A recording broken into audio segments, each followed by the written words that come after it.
సిగ్గులేదా మీకు? సిగ్గులేదా? ఇప్పుడేం చెప్తారు?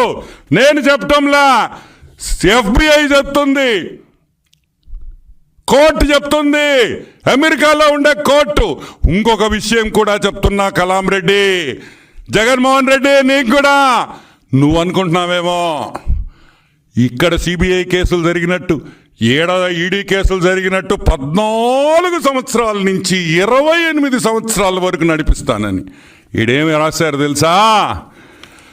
Jury trial by demand. Jury trial by demand అంటే ఏందో తెలుసా? అది ఎక్స్ప్లెయిన్ చేస్తా. చాలా ఇంట్రెస్టింగ్ సబ్జెక్ట్.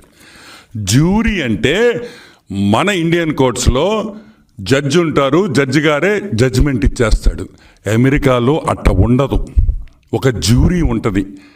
ప్రజల్లో నుంచి ఒక 20-30 మందిని ఎంచుకొని, ఆ 20-30 మంది అంటే ఆ జ్యూరీ వాళ్ళు చెప్తారు ఇతను తప్పుడు చేశాడా లేదా అని.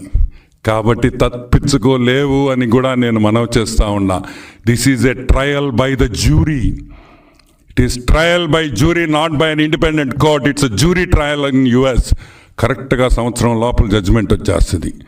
రెడ్డి గారు, మీరు ఎవరెవరు ఇన్వాల్వ్ అయి ఉండారో దీంట్లో అందరు ఇంగ్లీష్ బాగా నేర్చుకోండి.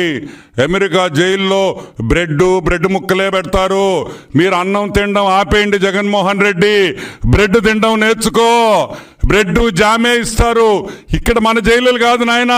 భారతక్క క్యారియర్లో చేపల పులుసు, మటన్ కర్రీ, బిర్యానీ తెచ్చేదానికి అవన్నీ అమెరికా జైల్లో ఒప్పుకోరు. కాబట్టి ఇప్పటి నుంచే తయారు కావాలి అని కూడా మనవి చేస్తా ఉన్నాం.